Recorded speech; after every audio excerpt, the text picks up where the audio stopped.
Hello students, आज आपणक मु नहीं आसी लोकसभा और राज्यसभा। आम ए डिटेल्स पढ़ा केमी लोकसभा निर्वाचित होती, लोकसभा केते सभ्य रही पारे, राज्यसभा योग्यता कौन, राज्यसभा भी डिटेल्स ये जिन पढ़ा।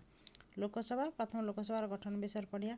लोकसभा देशर नागरिक मान द्वारा सार्वजनीन साबालिक भोट प्रथा माध्यम प्रत्यक्ष भाव निर्वाचित प्रतिनिधि मानू नहीं गठित। लोकसभा कौन है, प्रत्यक्ष भाव निर्वाचित व्यक्ति मान नहीं गठित। मंत्रिमंडल निजर समस्त कार्य लोकसभा निकट में उत्तरदायी। यह भारतीय गणतांत्रिक व्यवस्थार जनसंख्या सार्वभौम क्षमतार प्रतीक। बुझिपारे तो लोकसभा देश नागरिक मान द्वारा गठन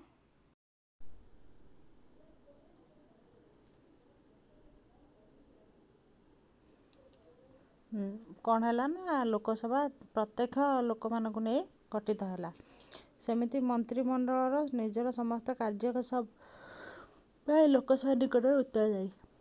माने लोकसभाटा कौन है ना, डायरेक्ट निर्वाचित प्रतिनिधि मान नहीं गठित है। लोकसभार सर्वमोट सर्वे संख्या 552 हो पार। 530 जन विभिन्न राज्यों सर्वाधिक 20 जन केन्द्रशासित अंचल निर्वाचित हे और 2 जन आंग्लो भारतीय को राष्ट्रपति मनोनीत करें। वर्तमान लोकसभार सर्वे संख्या 545, से 530 राज्य मान 13 जन केन्द्रशासित अंचल 2 जन आंग्लो भारतीय को राष्ट्रपति निर्वाचित कर। लोकसभा जनसाधारण को प्रतिनिधित्व करुथिबारु प्रत्येक राज्य और केन्द्रशासित अंचल लोकसभार अनुपात अनुसार सर्वे संख्या निर्धारित कर। ओडिशार लोकसभा 21 जन सभ्य अच्छा। अनुसूचित जाति और जनजाति लोकसभा स्थान संरक्षित कर। कौन है लोकसभा डायरेक्ट निर्वाचित होता प्रतिनिधि मानू नहीं गठित है। सहित से कौन है 552 जन सर्वाधिक 552 जन रहीपर। 530 जन विभिन्न राज्यों सर्वाधिक 20 जन केन्द्रशासित अंचल 2 जन आंग्लो इंडिया। बर्तमान किंतु 530 जन अच्छे,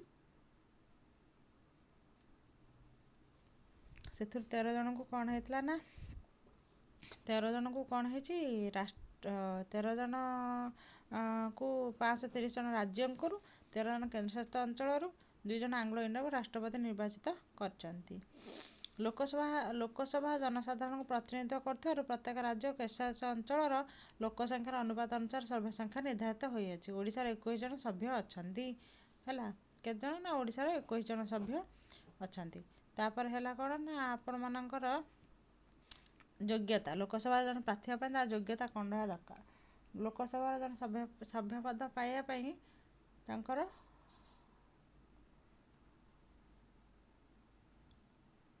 से जन भारतीय नागरिक होता, अन्यून बयस 25 वर्ष हो, से जन देवालिया मस्तिष्क विकृत व्यक्ति हो नथिबे, से केन्द्र व राज्य सरकार अधीन में कौन लाभजनक पदवी रही नथिबे। संसद द्वारा प्रणीत आईन अनुसार निर्देशित अन्यान्य योग्यता थिबो। कौन है ना, लोकसभा जन प्रार्थी होगा कौ योग्यता रहा दरकार। से जन भारतीय नागरिक होता, बयस अन्यून 25 वर्ष हो, से जन देवालिया मस्तिष्क विकृत व्यक्ति हो नथिबे, से केन्द्र और राज्य सरकार अधीन में कौन लाभजनक पदवी नथिबे। 18 वर्ष अधिक वयस्क नागरिक निर्वाचित कही 18 वर्ष है